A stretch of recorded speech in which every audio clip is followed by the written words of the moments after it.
Suena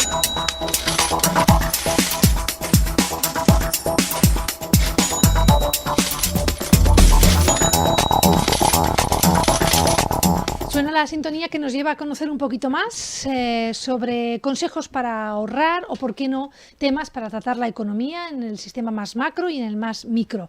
Bien, hoy tenemos la verdad que noticias para las dos cuestiones. En el tema macro nos vamos a ir hasta el foro de Davos, pero en el tema micro hemos descubierto una regla, la regla del 20, 30, 50. Queremos saber exactamente qué es esto y sobre todo si la podemos aplicar también en este 2023. Javier Martínez. Buenos días. Buenos días. Que esto, bueno, lo leí en una servidora y automáticamente decía carne de explicación para la sección y para economía, nunca mejor dicho, para todos. ¿Qué es esto de la regla del 20, 30, 50? Fíjate, siempre decimos, cada vez que hablamos de cómo podemos ahorrar o cómo podemos organizarnos o cómo podemos sobrellevar con cierta dignidad la cuesta de enero, siempre decimos, lo primero que hay que hacer es un presupuesto. ¿Vale? Igual que el gobierno hace un presupuesto del país y Aragón hace un presupuesto de Aragón, pues nosotros tenemos que hacer nuestro presupuesto. Es fundamental. Necesitamos saber qué ingresos tenemos y qué gastos tenemos. Y los necesitamos ver escritos, porque todos somos conscientes de que pagamos del gimnasio no sé qué o de gasolina no sé cuánto, pero cuando lo ves escrito mes tras mes es cuando realmente sabes lo que gastas de gasolina y sabes si justifica ir al gimnasio o no por el importe que estás pagando. Vale, eso es lo básico, ¿vale? Una vez que ya tienes esto claro, una de las fórmulas más sencillas para ordenarlo, ya todos esos datos que tengo para ordenarlos, es la regla, una regla muy antigua a la que haces referencia, el 50, 30, 20. ¿Qué significa esto? Bueno, pues es una, como otras cualquiera, que sirve para ver si mi distribución de gastos es razonable. ¿Y qué significa esto? Pues que en teoría, sobre un salario, sobre unos ingresos normales, tendría que dedicar a los gastos fijos es aquellos que todos los meses tengo y no los puedo evitar, tan solo el 50% de mi ingreso. Es decir, lo que es la hipoteca, lo que es la luz, lo que son la gasolina para ir y volver a trabajar. Es decir, aquellos gastos que todos los meses los voy a tener. Bueno, pues realmente debería destinar el 50%. El 30% que está ya por encima debiera destinarlo a aquellos gastos que son un poco más gestionables. ¿A qué me refiero más gestionables?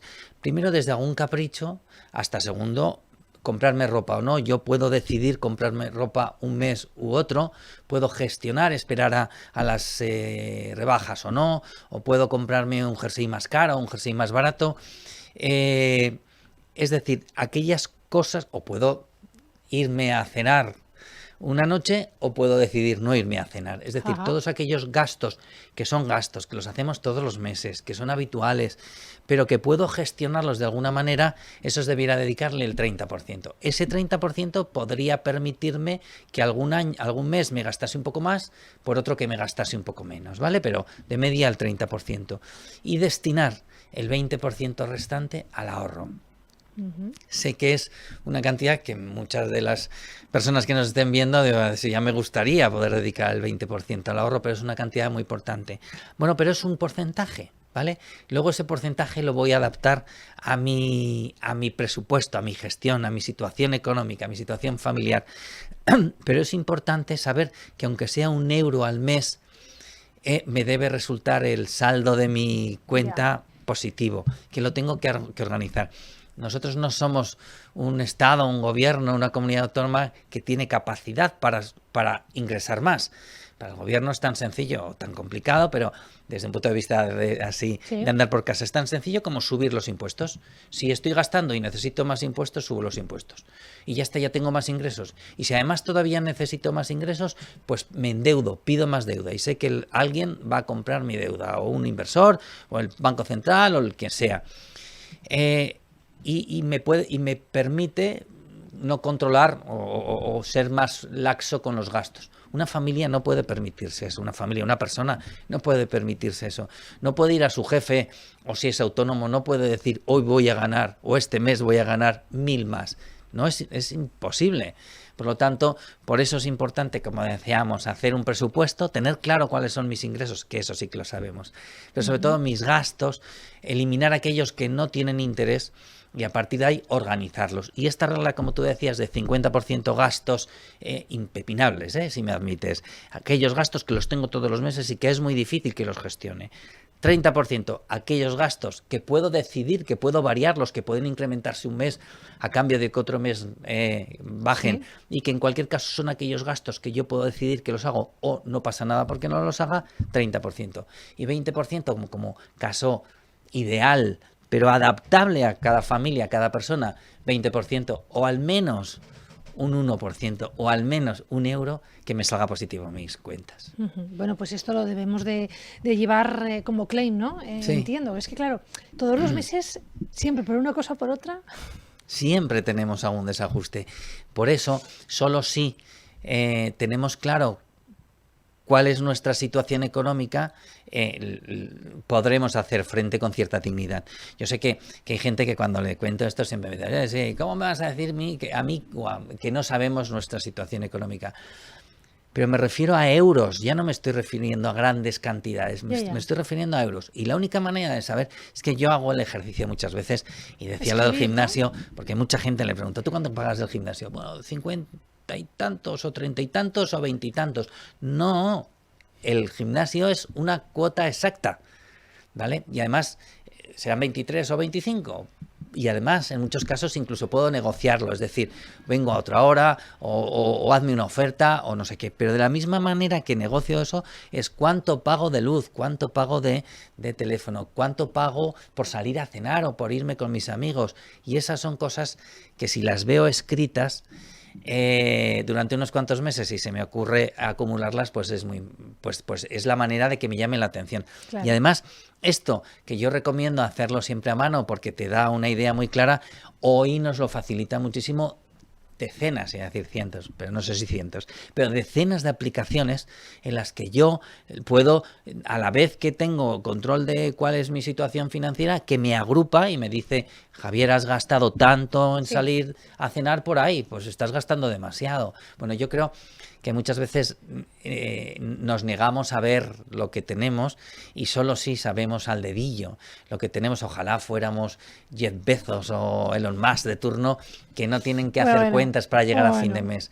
Pero el resto de los mortales, yo creo que es bueno hacerlo fino, número fino. Pues vamos con esa regla del 50, 30, 20, yo lo decía al revés al principio, para que veas lo que ahorro yo. Ahí lo dejo. Hombre, pues si ahorras el 50, mejor, ¿eh? Tú eres de las afortunadas que puede ahorrar el 50. Vamos a ver si me aplico el cuento. Esto es lo que a microeconomía se refiere, ¿no? Ahora bien, bueno, hablando un poco de grandes encuentros de la economía mundial, ha vuelto el foro de Davos, ¿no? Y siempre lo comentamos, bueno, pues porque tiene pues también su propia idiosincrasia. Sí, sí, sí. Yo sé que hay mucha gente que dice que es una reunión elitista y demás, pero bueno, hay que ponerle, igual que para los números necesitamos sentarnos y verlos, pues esto también hay que verle y darle de vez en cuando su justa medida. Davos, que siempre me gusta decirlo, es una ciudad suiza, que está una de las ciudades más altas de Europa, 1560 metros de altura, y es la estación de esquí más grande de Europa. Pero eso no tiene importancia. ¿Por qué conocemos Davos? Porque es la sede de este Foro Económico Mundial que tiene su sede en Ginebra y que se reúne en Davos y que reúne a muchísima gente, líderes políticos, religiosos, económicos, sindicales, sociales, académicos, es decir, de todo tipo y condición. Este año, que es la 53 edición, 53ª, si no me equivoco. Casi nada, ¿no? Eso estoy mirando, se dice así. Sí.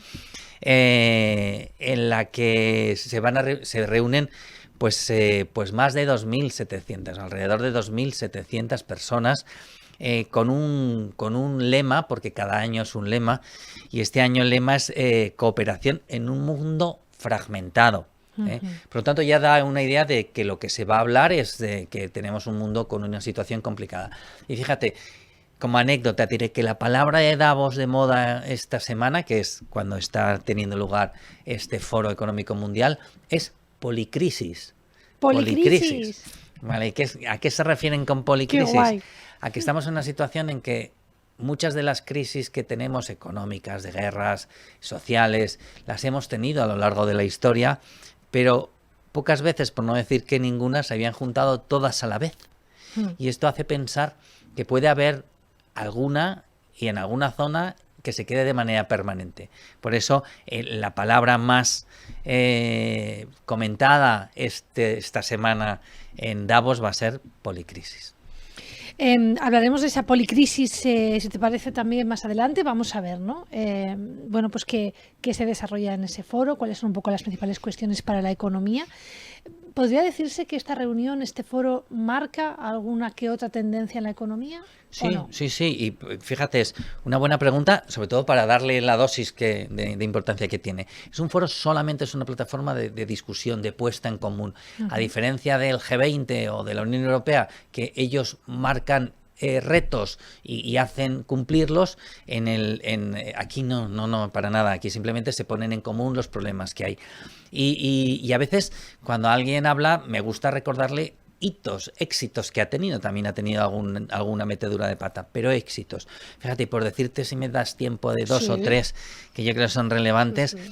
Algunos más por curiosidad que otros, pero fíjate, en 1988 hay que recordar que había una crisis entre Grecia y Turquía importantísima. Bueno, ya todo el mundo estaba hablando de que iban a llegar a la guerra. En aquel momento era Andreas Papandreou, el primer ministro griego, y Özal era el primer ministro turco.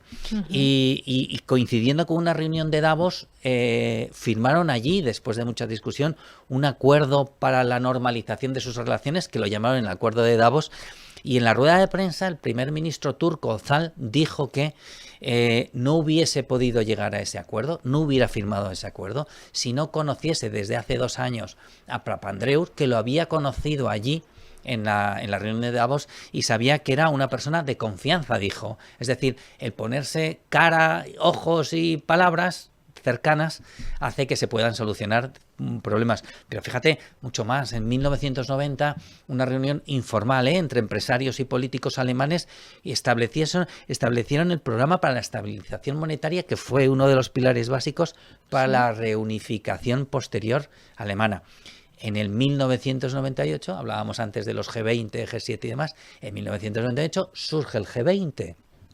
En el 2000, de una idea de este foro, surge Gavi Alliance, que para aquellas personas que no la conozcan, Gavi Alliance es una alianza para la vacunación infantil, que hoy ha vacunado, que ha ayudado a más de 850 millones de niños, o sea, que fíjate, y se hablan de que ha salvado la vida a unos 14 millones de niños. Y mucho más modernos, mucho más actuales, y en la línea en la que tú me estabas preguntando, en el 2005 se presenta el primer informe sobre la brecha salarial de género. Y es un antes y un después de que todos hablásemos de la brecha de género salarial, a que se empezasen a hacer cosas. Hubo que dar un empujón, y ese empujón fue en la reunión de Davos de ese año 2005. No podemos hablar de éxito si no hablamos de fracasos, ¿no? Y uno de los fracasos más grandes fue que en la reunión de Davos del 2008 no fueron capaces, o no se vio, o no se llegó de lo que nos venía después, ¿no? Aquella fue muy comentada, ¿no? Como, ¿dónde está el faro, no? Exacto. Si no han sabido verlo. Bueno, pues estaremos muy pendientes de esas conclusiones, las contamos, si te parece, en las próximas semanas. Javier Martínez, un placer. Gracias por estar con nosotros. Muchísimas gracias. Tips para ahorrar, y también a escala mundial el foro de Davos, que bueno, pues es una de las primeras reuniones del año, donde también salen las acciones para ejecutar en este 2023. Han sido las conclusiones de esta Economía para Todos.